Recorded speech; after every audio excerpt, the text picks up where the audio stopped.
Okay, welcome to our third session of the World Religion class. We are going to be talking about Buddhism tonight. And again, this is one of the major Eastern religions, not as populous as Hinduism, which was the biggest Eastern religion. We did that last week. But Buddhism's got about 400 to 500 million adherents worldwide, and it probably got going in the 5th century BC, very close to the area of where Hinduism began. And that's an interesting story when you look at the 400s BC. A lot was going on in that part of the world. There was a lot of transition occurring.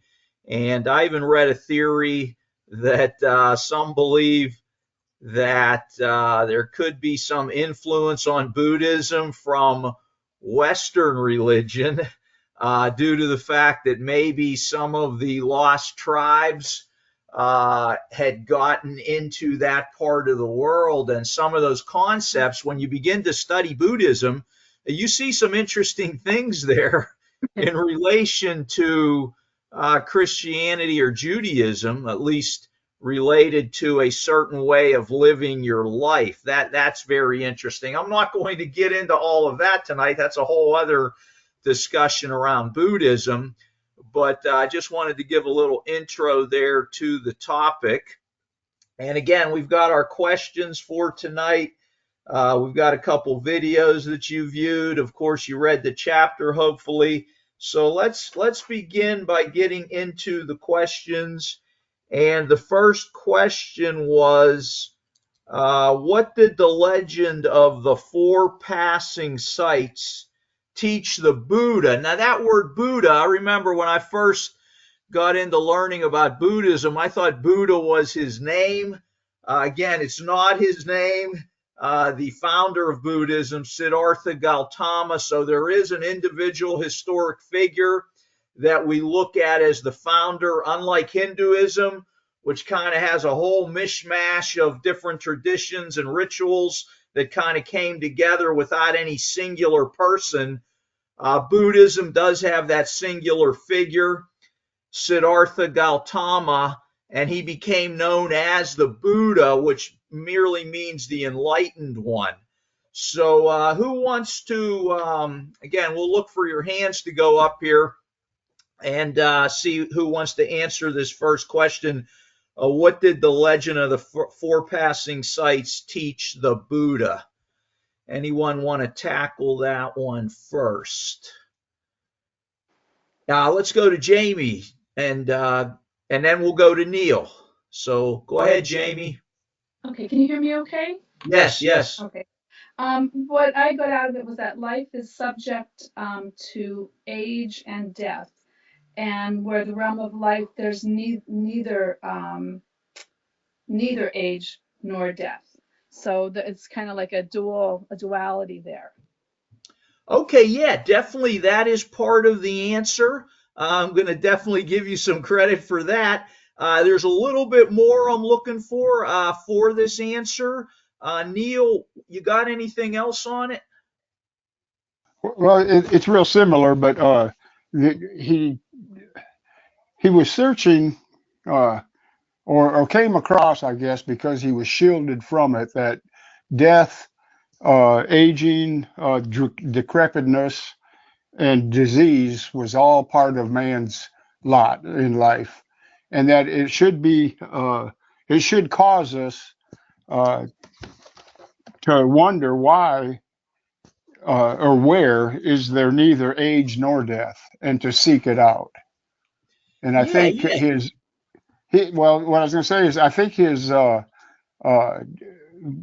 belief in reincarnation kind of pushed him into finding that source of where you don't age, you don't die. Very good, very good. There definitely is some Hinduism influence on Buddhism, no doubt about it. Coming from that same part of the world, of course, the Hindu traditions were there also, and that influenced the enlightened one in coming up with this idea. You're almost there completely with what these. Let me go to Sharon. So there were 4 passing sites. We've kind of covered 3 of them. And what Jamie and Neil have said. Sharon, do you have that 4th one? And give us what else you'd like to say about this one. If I remember correctly, the 4th one is where he saw a withdrawal from life through the monks. Yes, And that is the 4th of the passing sites, and I'll go over them in a minute. But continue. okay, I was just going to say it reminds me he had been shielded from all of these things, from seeing all of these things. It kind of reminds me of Solomon in Ecclesiastes, where it's just like all is vanity. He'd done all the other things, and then he realizes that everybody ends up in the same place. So I think he was searching for that realm where you wouldn't see the aging and the death and all. Yeah, right on. Very good. I needed to. I had the wrong setting for the camera, so I'm going to go to who's ever talking, being the camera. I think they want that for the videos, but yeah, right on. The four sites that he was shielded in his early life due to his upbringing. He kind of had a good life starting out, and then the story goes that as he went on, he saw some things that he hadn't seen before, like he noticed there were old people. He noticed there was disease. He noticed there was now death. And then he saw this life that is withdrawn from the world, the different monks that were out there setting themselves apart from the world through meditation and things like that. And what he got from this was, hey, you know what? Life isn't a bed of roses for everybody. I've kind of had it good, but you know what? Hey, I'm getting old. These people got old. What happens is you die. You can't escape this suffering that's in the world. So these sites made him realize that there is suffering in the world, and then he wanted to try to figure out, how do you rise above the suffering that is part of the world? And that's where he begins to look into that question and then come up with what becomes Buddhism. Very good. You guys did a good job on that. So let me see here. Okay, so let's move on to the second question. And the second question is, how did Buddhism differ from the Hinduism of its origins? Anybody want to begin tackling that question? Okay, let's go with Sharon Thomas. Will start us off on that. What I got out of it was that the authority had become exploitative as the Brahmins took to hoarding their religious secrets and charging high prices for them. Kind of reminded me of the Catholic Church.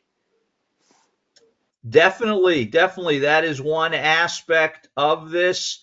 One of the differences that he was trying to move away from.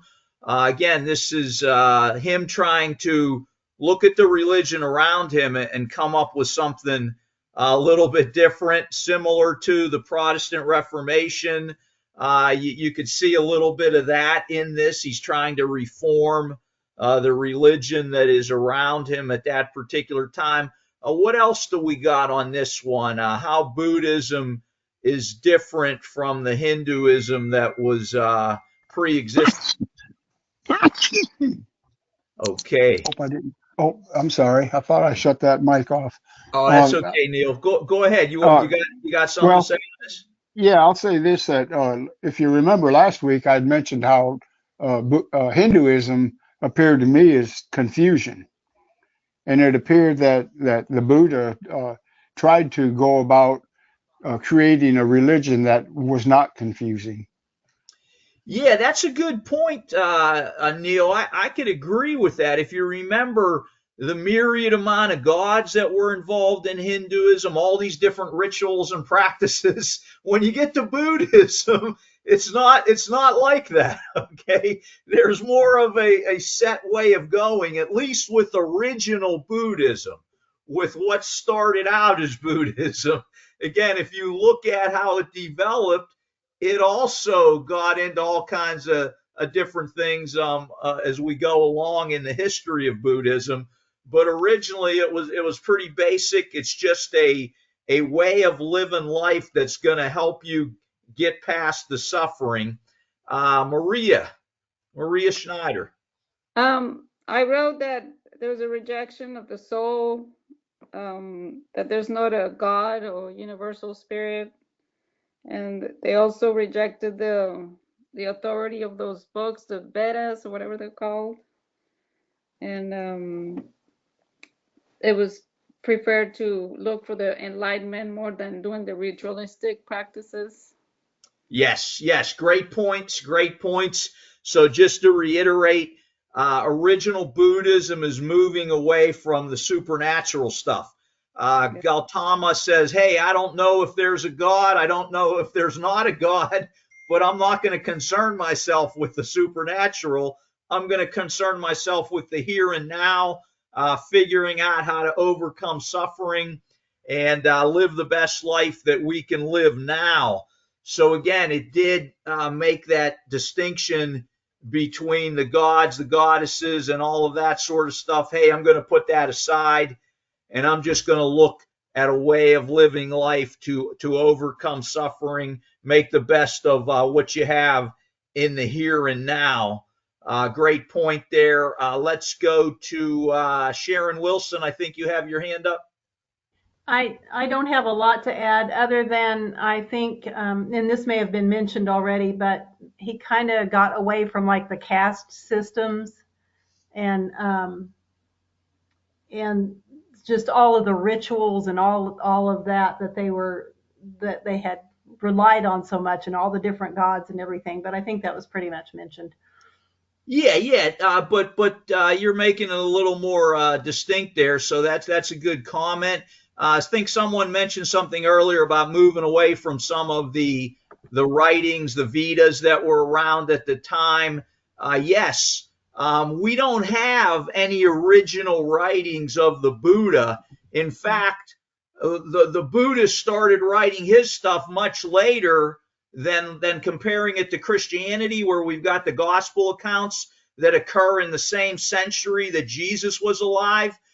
We don't have any Buddhist writers who are quoting the Buddha right after he died or within that first 100 years.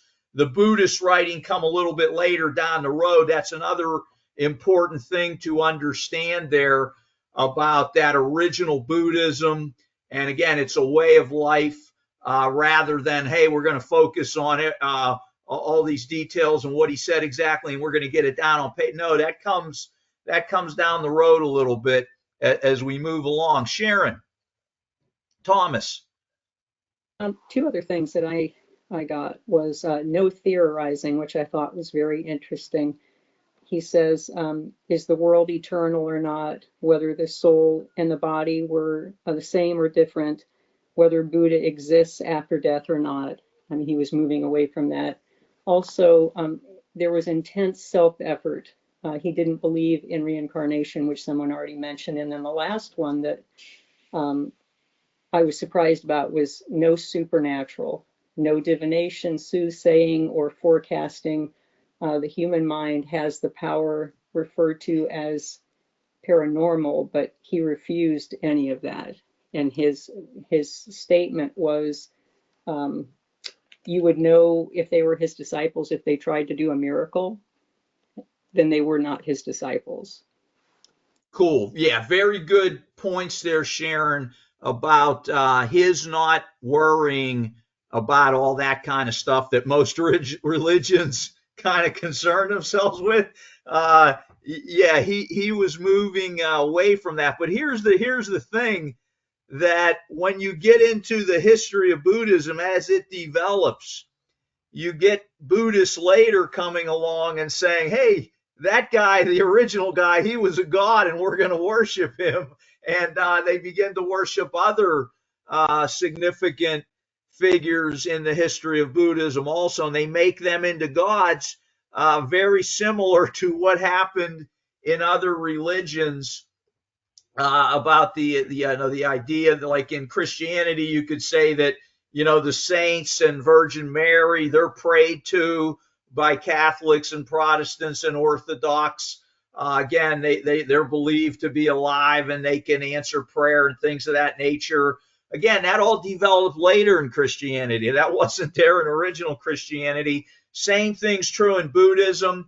As it first begins, there is no praying to any god or praying to the Buddha or anything like that.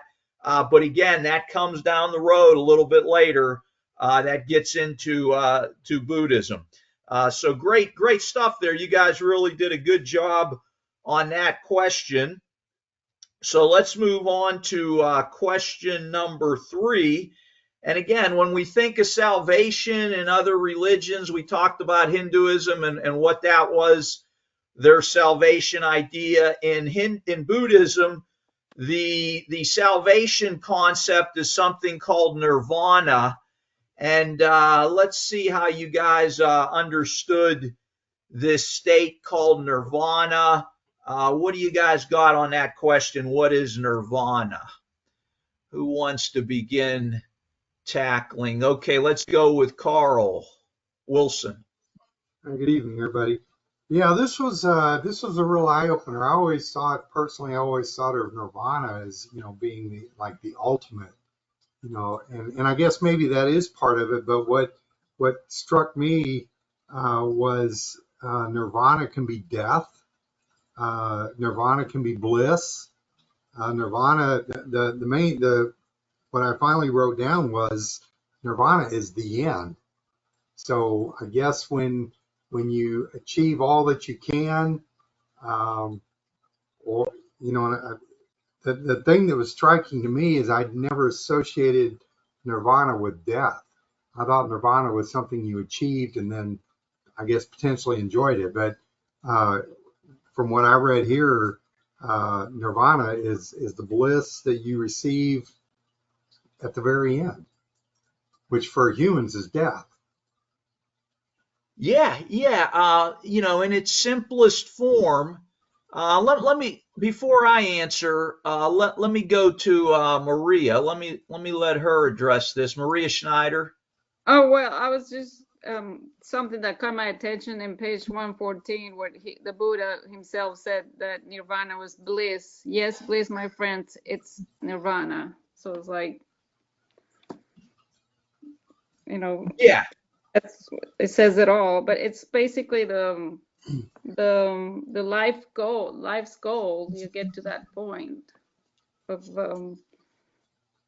I don't know how to explain it, but it's kind of well, the definition of the word nirvana means is extinguished or blowed out, like like everything's done with. Yeah, So that's good. That's good. That's a great way of putting it. Neil.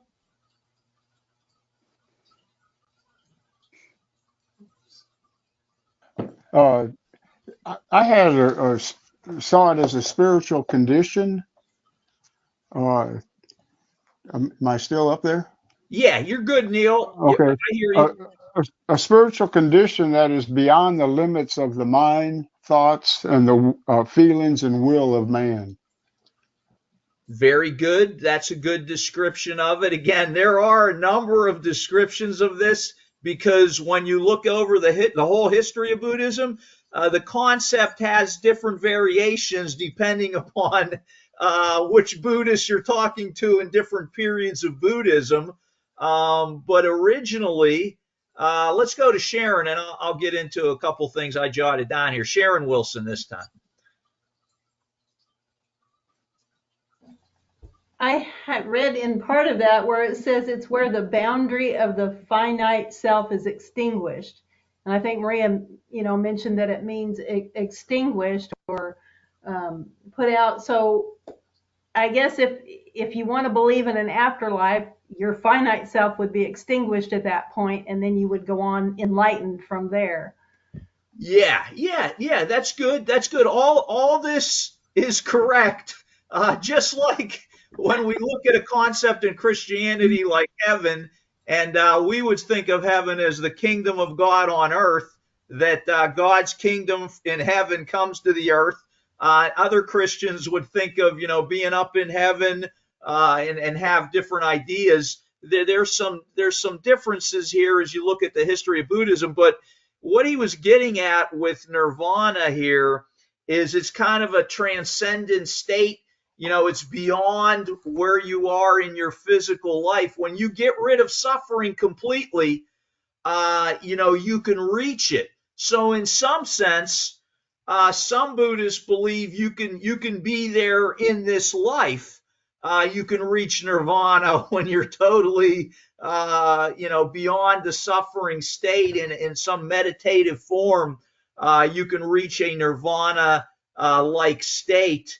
But again, definitely this comes in the death state also, that the Buddha was not sure whether there is life or there's not life after death, but some of his musings were that if you've overcome suffering, when you get into that next existence, if there is one, that you remain in this transcendent state somehow, and continue on, because he was talking about nirvana as overcoming the cycle of death and rebirth, okay, which the Hindus were really focused on. Nirvana was just this other state that was beyond all of that.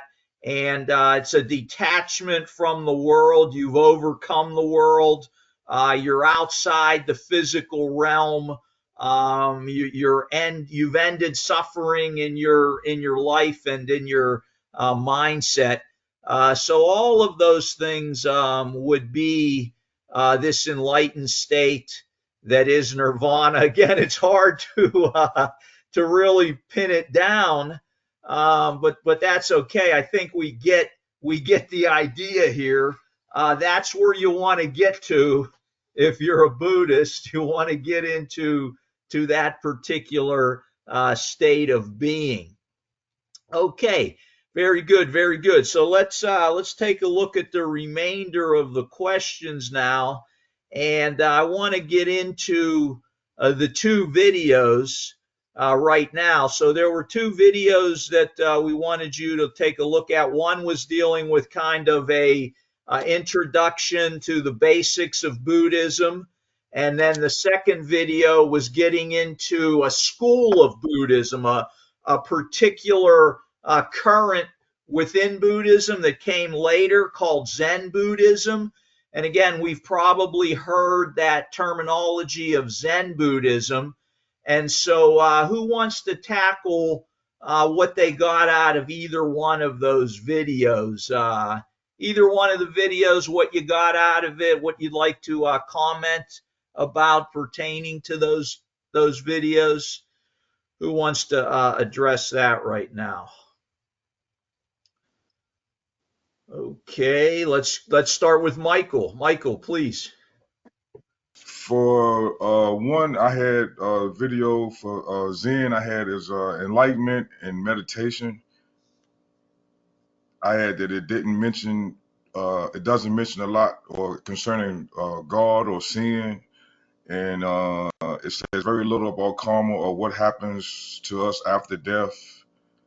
And its goal is not to access the concept of another reality, but this reality, true nature, here and now. Very good, Michael. That's a great way of defining Zen Buddhism.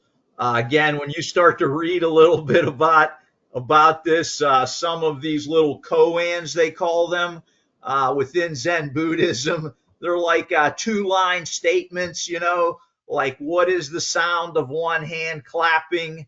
If a tree falls in the forest, can you hear it? If you're not in these different ideas that you got to scratch your head, like what are they getting at here? And what they're getting at is just like kind of focusing on the here and now and what's happening in the present moment. We'll get a little more into that with the last question, but you definitely are getting into what Zen kind of gets into there. And again, it's similar to original Buddhism, kind of focusing just like right now, man. How are we going to live life right in this moment, and what's happening here and now, not the supernatural stuff. And then there's a lot of philosophizing within it. And let's go to another person wants to address. Let's go to Sharon Wilson on either of the videos, and then we'll get to Sharon Thomas. On the Zen one, I had just put it's basically to study yourself, Good. to get into your own nature and see how you can better your life, like and get into wisdom and love, trying to work toward that. As far as the other video, let's see what I put on that. Basically, Buddhism is just explaining that Buddhism is a way of life and it's a practice. There's no God involved, but basically it has to do with ethics in your life, your kindness. You're trying to work toward kindness, compassion, and non-harming. So they do that through the meditation and the mindfulness to get to the point where you teach yourself to react better when things are, happening in your life. So you're trying to get toward kindness and compassion. Yeah. I think that the individual who did that intro video, he definitely was focusing on more original Buddhism and his understanding of it, more so than the supernatural Buddhism that's out there in different schools of Buddhism today.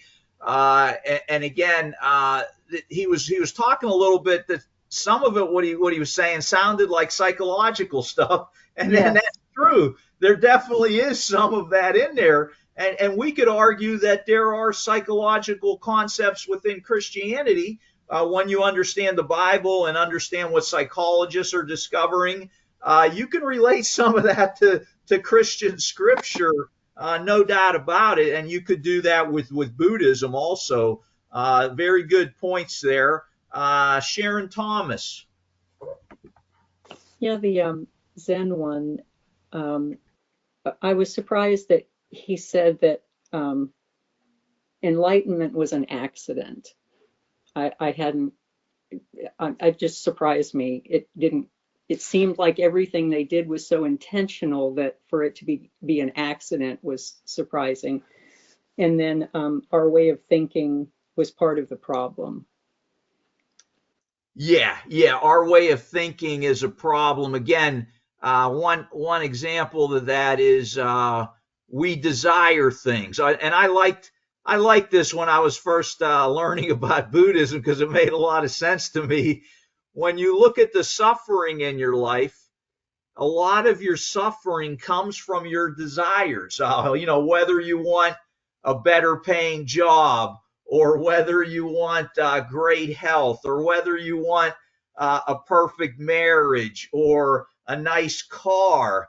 All these things that you want, okay, they can lead to some suffering when you don't get them, okay?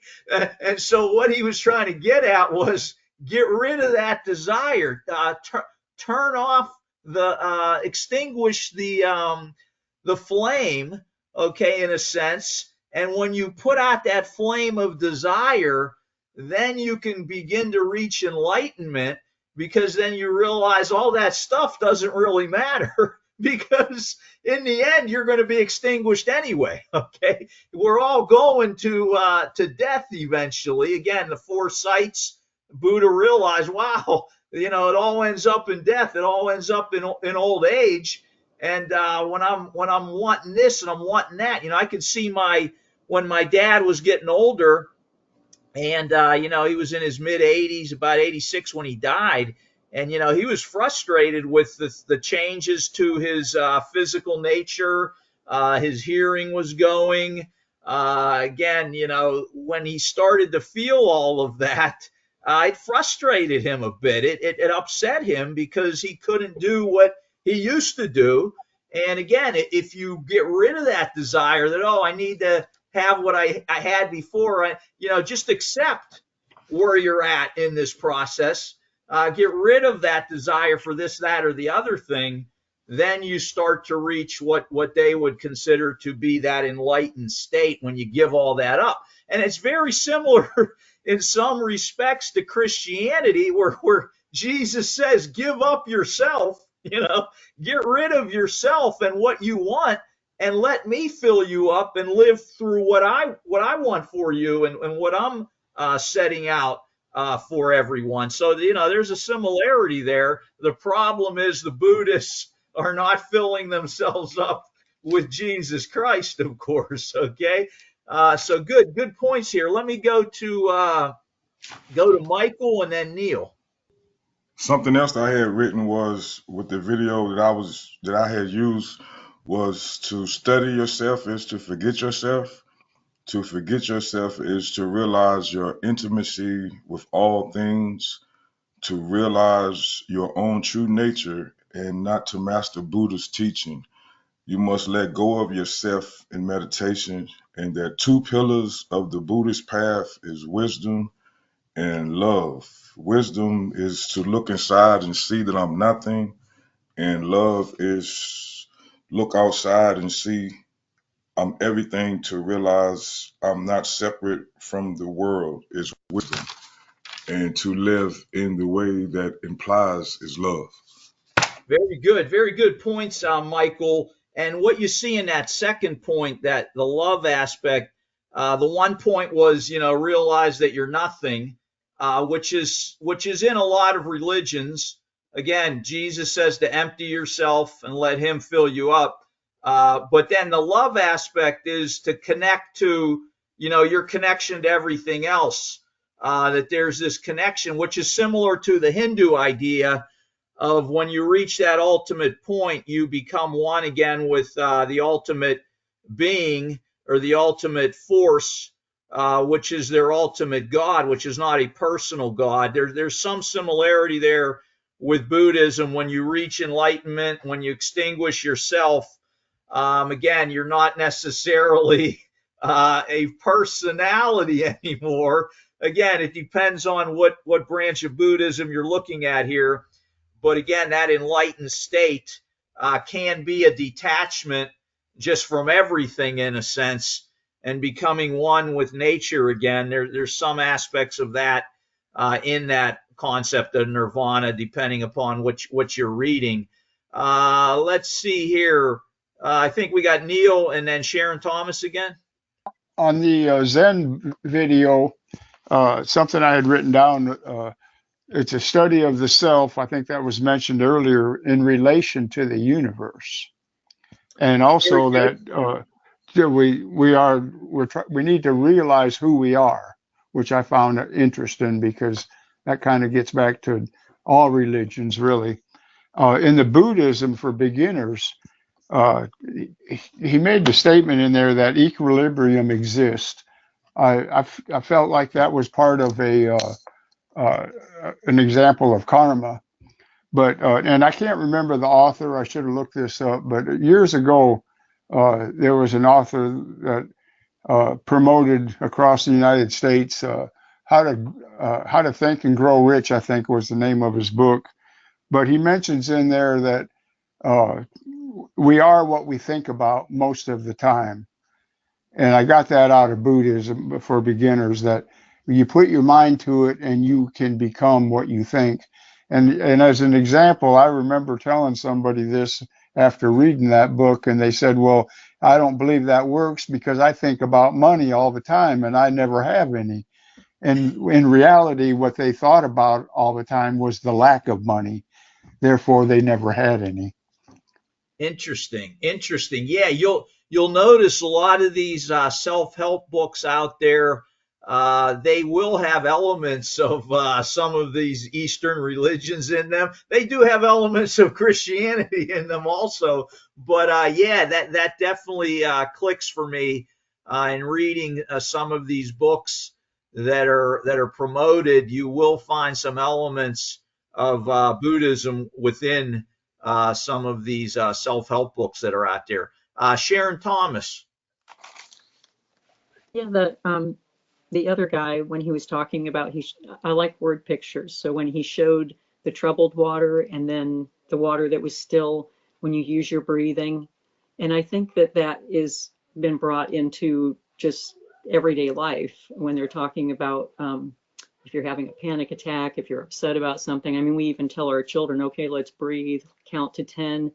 So I think that that's been brought into our everyday lives, and it does help. Yeah, no doubt about it. You made a good point there, Sharon, about just there is a bit of self-discovery by just being human, where we can come upon some truth even when we aren't looking at the holy books that are out there. There's some natural truth that you can kind of trip over by just living life, and you hit on a couple right there. That God's working in a lot of different ways, and even in these Eastern religions, there is some truth there, no doubt about it, that we can find within Christianity, within the Bible. Some of the truth that's in the Bible, you will find some elements of that sprinkled in these Eastern religions, no doubt about it. Very good, very good. Okay, gang, good job on the questions thus far. Let's continue to get into our last questions here. And let's go to the next one here. What are the differences between the two major schools of Buddhism? Again, now what we're talking about is Theravada Buddhism and Mahayana Buddhism. And again, there are other schools of Buddhism, but these two major schools developed just like in Islam. There's two major schools, Shia and Sunni. Within Christianity, there's Orthodoxy, Catholicism, and Protestantism. Those are three major schools, but within those areas of Christianity, there's other elements, just like in Islam.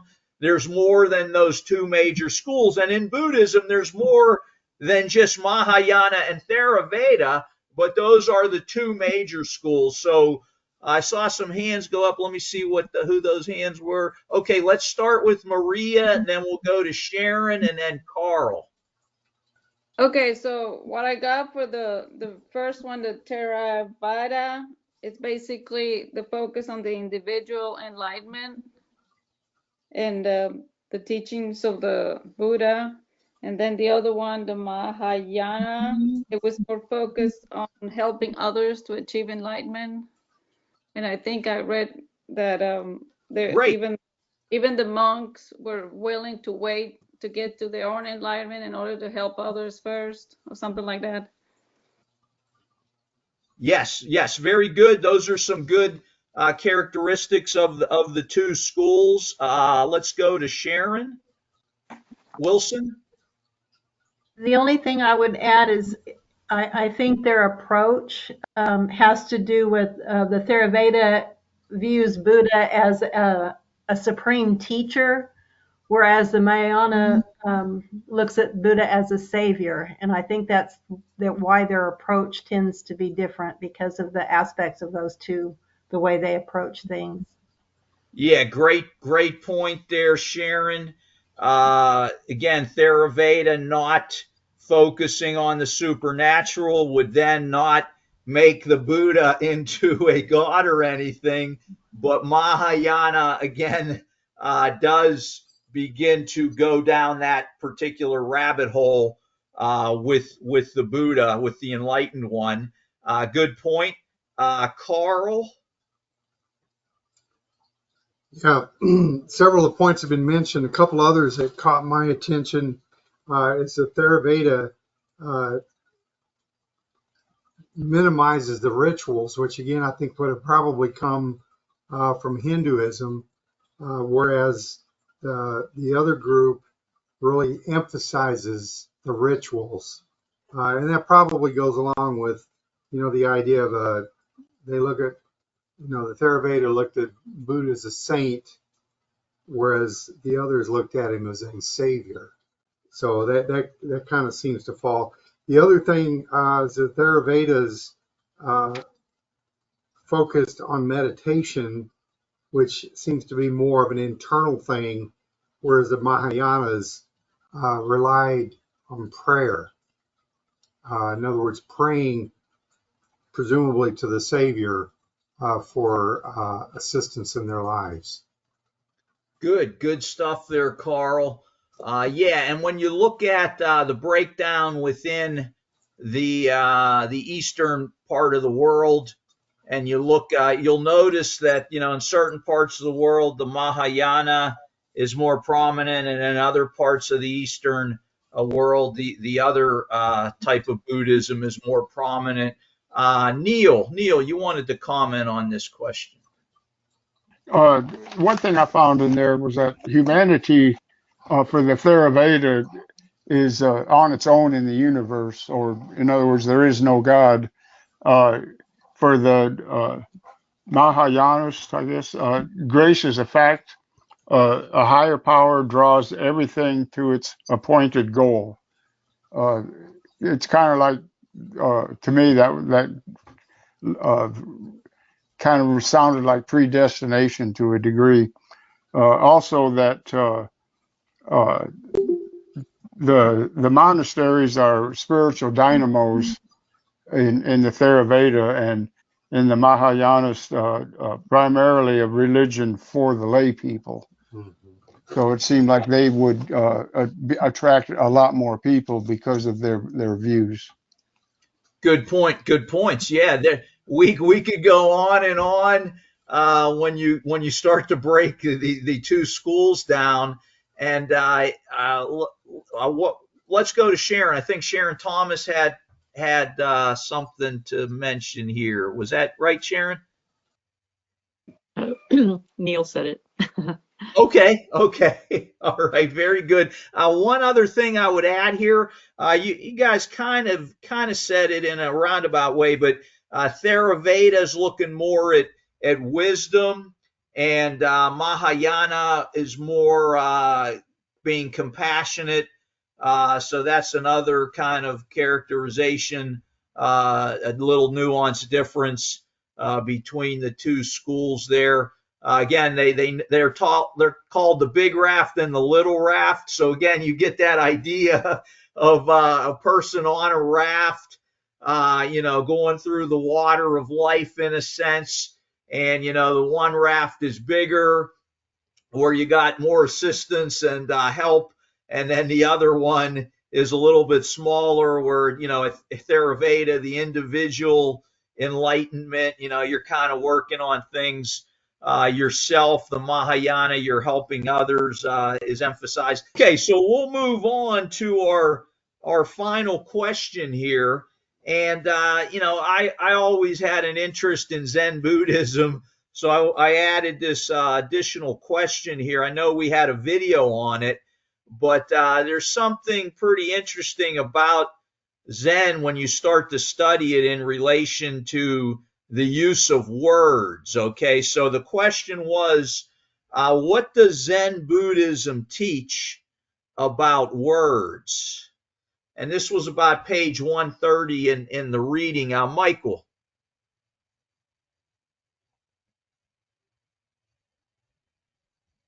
I shared that that your words have consequences that extend beyond the moment. Consider words that are true, helpful, and kind and timely. Okay, yeah, that's good. Good answer there. I definitely can agree with that. Sharon Wilson on Zen Buddhism and what it says about words. You can add something. I was just going to say they really didn't like to use a lot of words. I read at one point that said words are short and sharp and to the point. So they really, in their transcending everything and in their art of seeing into the nature of oneself, they didn't like to use a lot of words. Great point. That is true. That is true. Anything else about the use of words in Zen Buddhism? Anybody find anything else in the read? Let's go to, we're going to go to Carl Wilson, and then we'll go to Sharon Thomas. Mike, there was I think it was on page 132, there was a quote that says Zen forgoes reason and words. And then somewhere else, I just want to toss this out here. There was a comparison of Zen to Alice in Wonderland. And I have tried to read that book. I don't think I've ever finished it. It's just so surreal. And if you've seen the Disney animation, it's happy unbirthday, not happy birthday. I mean, everything's upside down, backwards, makes no sense.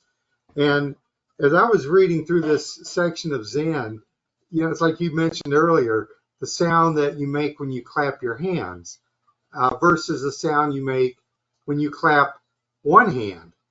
Well, how do you clap one hand? But, it's like you would be chastised for even asking the question. So I really appreciated the comparison to Alice in Wonderland, but forgoes reason and words.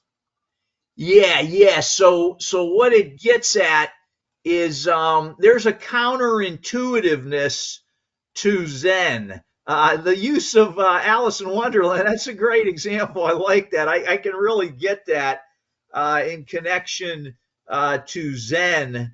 That we've got this focus many times that, especially in the Western world where, it's black and white, it's this or it's that. There's got to be an answer. We got to do it this way or that way. Where Zen is saying, hey, put that all aside and just be in the present moment. Don't get all caught up in all this stuff. And when you think of that, it gets back to that original Buddhist idea to get rid of that desire. Again, that desire comes from everything we learn in life. All these ways that we got to do it this way. And the song by Pink Floyd, we don't need no education, we don't need no thought control. I think of that line in the song by Pink Floyd is relating to Zen Buddhism, where they're saying, hey, you don't need no thought control. You don't want every force of life to control how you're going to see the world, how you're going to think about the world, how you're going to react to the world. You just want to be in that moment and just be with it. If that makes any sense or helps at all when you get into Zen Buddhism. I can remember the TV series Kung Fu with David Carradine, where when he's having those flashbacks to his early life when he's learning in the monastery, and the teacher is playing these little head games with him. There's an element of Zen within that interaction that they have there in their discussions and the little head games that the master plays with David Carradine in his early stages before he moves out west to the United States. I think we had another person was going to comment here. Sharon Thomas, if you could please go. What I found on page 131 was Zen cannot be equated with any verbal formula whatsoever. And I think that's what we want. We want steps to get where we're going, and there isn't any. And then on page 135, before we dismiss this strange method as completely foreign, it is well to remember that Kierkegaard regarded meditation on the paradox of the incarnation. And it talks about a Christian exercise. We're told to meditate or think on the scriptures, to think about all the law. And it may not make sense to other people how that can change us. Just my thoughts. Yeah, great points there. Again, there's some connections here between some Christian thought and Zen, no doubt about it. Uh, in Christianity, to find yourself, you've got to lose yourself. Okay, you've got to get rid of the self to find it. And again, Zen is kind of addressing that a little bit. All these things that we're concerned about, that words kind of bring to us.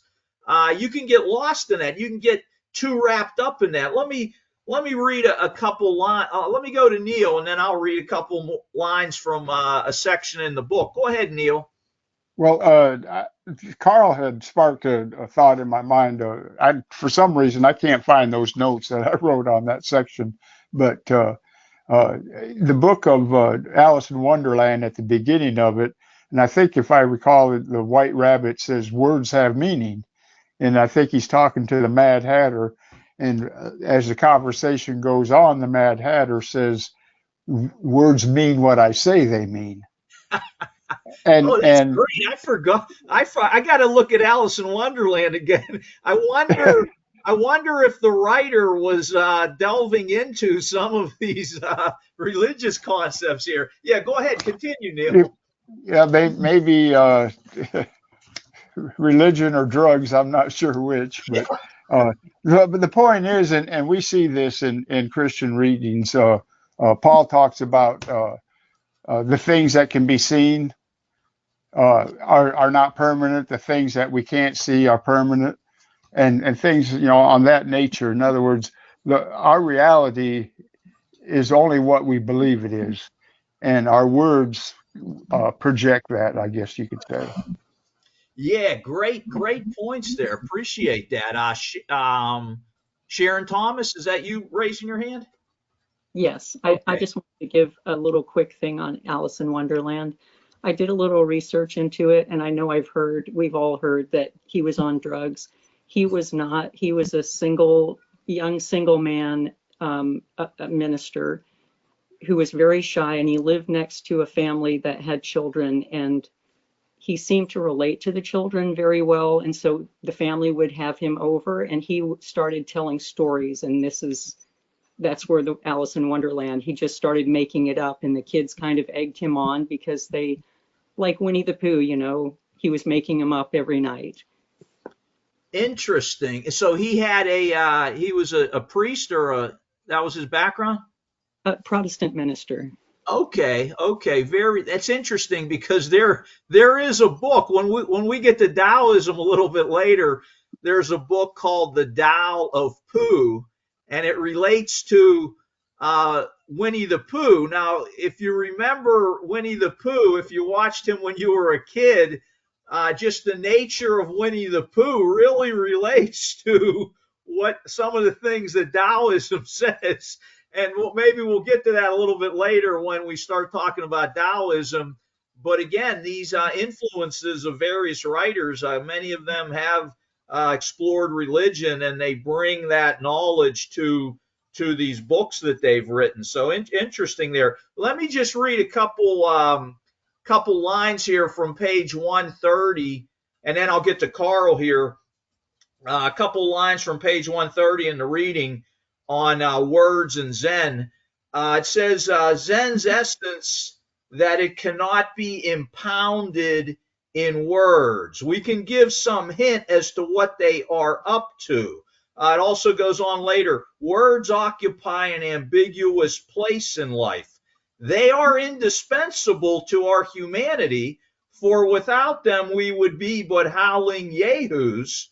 But they can also deceive, or at least mislead. And if you look at the state of what is truth today on the internet, that is definitely playing out, where the Zen master would take no put nothing into what's coming out at you from the internet, with all the words that we're looking at there, and people getting so wrapped up in them.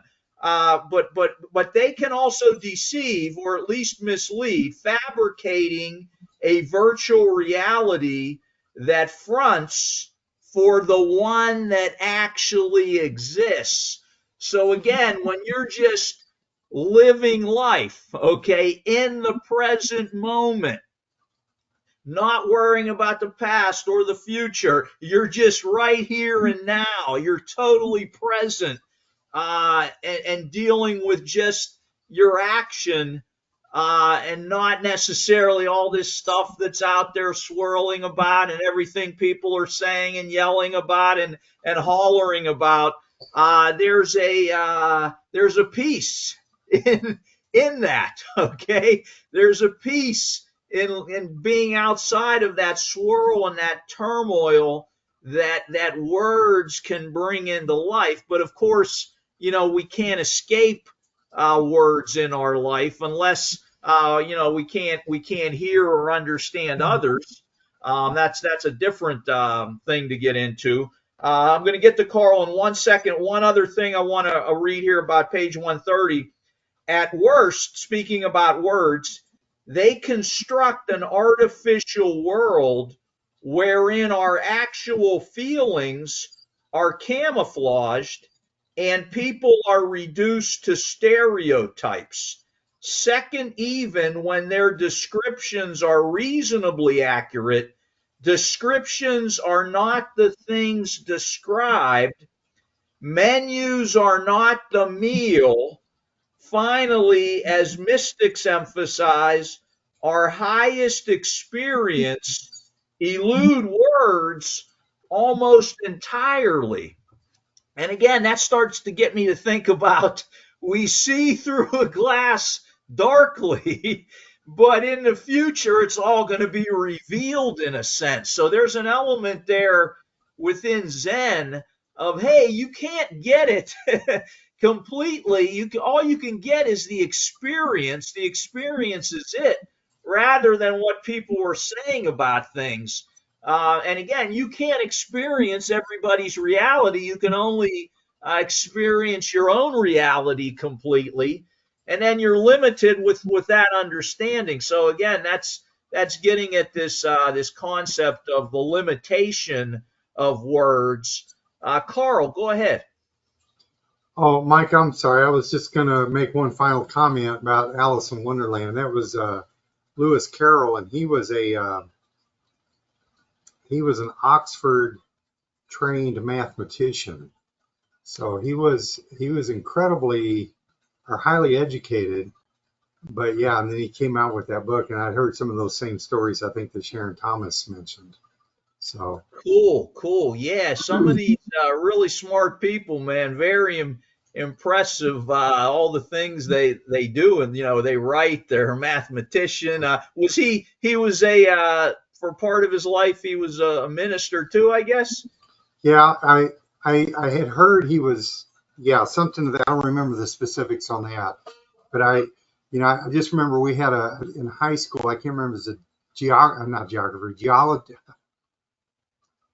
algebra book or something where every new chapter started with a quote from Alice in Wonderland, and it was because that he was a mathematician.